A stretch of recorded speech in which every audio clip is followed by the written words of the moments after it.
Price the Lord. கடவுள் பிரசன்னம் நமக்கு எப்போது வரும்? நம்ம கடவுள் பிரசன்னத்தில் இருக்கிறோம். கடவுள் பிரசன்னம் வரணும்னா நம்ம என்ன செய்யணும்? கடவுள் பிரசன்னம் வருவது கடவுளை நினைவு கொள்ளணும். நினைவு கொள்ளும்போது கடவுள் எப்போதும் அன்பின் நிகழ்வுகள் கடவுள் செய்யும் போதும், அப்பத்தை சீடர்களுக்கு கொடுக்கும் போதும் என் நினைவாக செய்யுங்கள், என்னை நினைவு கொள்ளுங்கள். எதுக்காக நினைவு கொள்ளணும்? இந்த உலக மக்கள் தான் எப்போதும் அவங்களை நினைவு கொள்ள சொல்வார்கள். இப்போ மனைவியாக இருக்கட்டும், கணவனாக இருக்கட்டும், விசேஷமான நாள் அவங்களை எதிர்பார்ப்பார்கள், நினைவு கொள்ளணும். பிறந்த நாளாக இருக்கட்டும், அதே போல் திருமண நாளாக இருக்கட்டும், அந்த விசேஷமான நாளை நினைவு கொள்ள இருக்குது ஆசைப்படுவார். ஆனால் கடவுள் அந்த நினைவு கொள்ள சொல்கிறார். நினைவு எதுக்காக? கடவுளுக்கு அது தேவை இல்லை, கடவுளுக்கு அதில் ஒரு லாபமும் இல்லை. ஏன்னா கடவுள் செய்த பரிகாரம் முடிந்து விட்டது. கடவுள் என்ன எதிர்பார்த்தாரோ அது முடிந்து விட்டது. ஆனாலும் நினைவு கொள்ளும் போது ஒரு வாக்கு தத்துவம் அங்கே கிடக்குது. அது வாக்கு தத்துவம் என்னது? விடுதலை பயணம் 20வது அதிகாரம் 24வது வசனம். அது ஒரு இடத்தில் கூடி என்னை நினைவு செய்யும் போது அங்கே நான் வந்து உங்களை ஆஸ்வதிக்குவேன். அப்போ நம்மளை ஆஸ்வதிப்பதற்கும் அங்கே வருவேன் அப்படின்னா அங்கே பிரசன்னமாகுவேன். கடவுளை எப்போது நினைவு கொள்ளும் போது கடவுள் அங்கே பிரசன்னமாகுவார். அதுக்காகத்தான் கடவுள் எப்போதும் சொல்வது என்னை நினைவு கொள்ளுங்கள். அப்போ எப்போதும் நினைவு கொள்வதற்கு நல்ல நினைவுகள் கடவுள் நம் வாழ்வில் கொடுப்பார். ஏது நேரத்திலும் நம்ம அதை நினைவு கொள்ளணும். கடவுளை, இன்றைய ஒரு நாள் எனக்கு நீ தந்திருக்கிறாய் அப்பா பிதாவே, நீ எனக்கு இன்னைக்கு ஒரு நாள் தந்திருக்கிறாய், இந்த உயிரை இந்த உலகத்தில் வாழ்வதற்கு நீ தந்திருக்கிறாய், நீ தான் தந்தாய், நீ என்னை படைத்தாய்.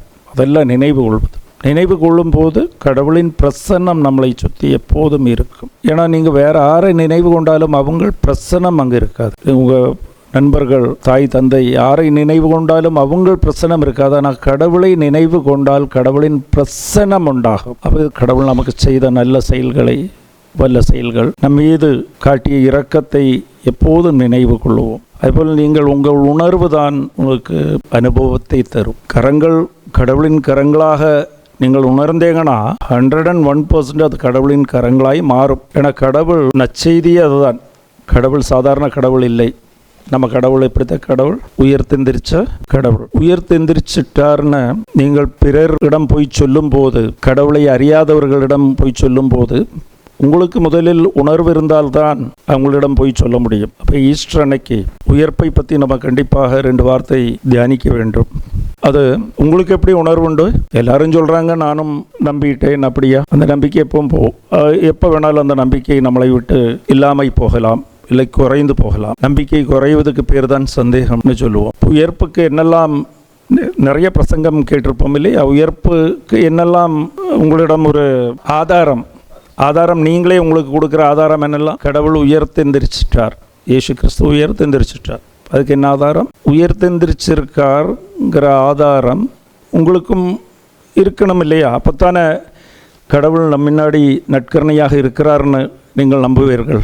நம்பும்போது இப்படியெல்லாம் இல்லை, அழுகாட்சி வரும், கண்ணீர் வரும். கடவுள் முன்னாடி இருக்கிறார், என் தேடல் முடிந்து விட்டது அப்படிங்கிற கண்ணீர் வரணும், நடுங்கணும். கடவுளை காணும்போது இங்கே ஒரு பாரம் வரணும். இந்த உலக காரியத்துக்கு நினைத்து பாரம் இல்லை, கடவுளை காணும்போது பாரம் வரணும். எதுக்கு இந்த பாரம் வரணும்? நான் தகுதி இல்லாதவன், என் கடவுள் முன்னாடி நிற்பதுக்கு, இருப்பதுக்கு, முன்னாடி வருவதுக்கு எனக்கு தகுதி இல்லைங்கிற ஒரு பாரம், சங்கடம், அழுகாட்சி வரணும். அது இருக்கான்னு பாருங்கள். Price the Lord. அப்போ என்னெல்லாம் ஆதாரம்? அவர் கல்லறை காலியாக இருந்துச்சு, அது ஆதாரம். அது மட்டும் ஆதாரமா? இங்கே யூதர்கள் வர்றாங்க, கைப்பாஸ் வந்து நிற்கிறாரு, பீலோத்தஸ் கேட்குறாரு, எங்கே ஆதாரம் அப்படின்னு கேட்டால் கல்லறை காலியாக இருந்துச்சு. அப்போ அவர் சொல்கிறார், நீங்கள் தூக்கிட்டு போயிருப்பீங்க. யார்? சீடர்கள் தூக்கிட்டு போயிருப்பீங்க. அப்போ அடுத்த கேட்க வேண்டிய கேள்வி, அவர் உடலை கண்டுபிடிச்சு காமிங்க அப்படின்னா. Praise the lord. உடல் எங்கை, அதுதான் ஆதாரம். Praise the lord. ஹல்லேலூயா. உடலை அவங்களால் எங்காச்சும் கண்டுபிடிச்சு தந்தாங்களா? இல்லை. அப்புறம் 2வது ஆதாரம் என்ன? சாபத்து இயேசு உயர்த்தெந்திரிக்கிற வரைக்கும் என்ன கிழமையாக இருந்தது? சனிக்கிழமை. உயர்த்தெந்திரிச்சது என்னைக்கா இருந்தது? ஞாயிற்றுக்கிழமை காலையில். அப்போது அது அன்னைக்கு இருந்த யூதர்களுக்கு அது கண்டிப்பாக தெரியும். அதனால்தான் ஞாயிற்றுக்கிழமைங்கிறது சாபத்தை மாற்றினார். கடவுள் உயர்த்த நாள். Price the Lord. அப்புறம் 3வது, அநேகம் பேர் போலடையார் போல, போலடையாரும் கடைசியில் இயேசுவை கண்டார்கள். 500க்கும் மேற்பட்ட ஆட்கள் அன்னைக்கு போலடையார் எழுதும்போது அன்னைக்கும் உயிரோடு இருந்தவர்கள் இயேசுவை நேரிட்டு கண்டார்கள். அப்புறம் 4வது முக்கியமாக நம்ம நம்பக்கூடிய விஷயம் என்ன? இயேசு உயர்த்தெந்திருத்தாருங்கிற அடையாளம். அதுவரை பயந்து ஓடிக்கொண்டு 3 முறை காட்டி கொடுத்த எனக்கு தெரியாதுன்னு சொன்ன பேதுருவே தலைகீழா என்னை சிலுவையில் அடையுங்கள்னு சொன்னார். அப்படின்னா பலி கொடுப்பதுக்கு ரெடியானார், உயிரை கொடுப்பதுக்கு தயாரானார்கள். யாக்கோபா இருக்கட்டும், தோமையாரா இருக்கட்டும், எல்லா சீடர்களும், அநேகம் பேர், சாம்சனாக இருக்கட்டும், அதே போல் ஸ்டீஃபனாக இருக்கட்டும், அவங்க முன்னாடி வந்தார்கள். கடவுள் உயர்த்து எந்திரிச்சு என்னோடு இருக்கிறாருங்கிற அந்த உணர்வினால்தான் உயிரை கொடுக்கிறதுக்கு தயாராக இருந்தார்கள். உயிருக்கு மேலாக என் கடவுள் இருக்கிறார், எனக்கு நித்திய வாழ்வு தருவார், நித்திய வாழ்வுக்காக என் கடவுள் என்னோடு இருக்கிறாருங்கிறதுக்கு அடையாளமாகத்தான் அவர்களெல்லாம் உயிரை கொடுக்கறதுக்கு தயாராக இருந்தார். கடவுளை கண் முன்னாடி பார்த்ததுக்கப்புறம் அவனுக்கு உயிர் மேலே மதிப்பு இருக்காது.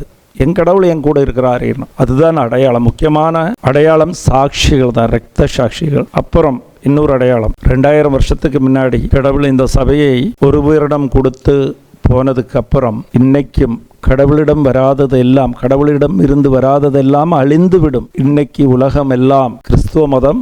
உலகத்தில் அதன் அதிகமான மதத்தில் உள்ளவர்களாரு கிறிஸ்துவ மதம். Price the Lord.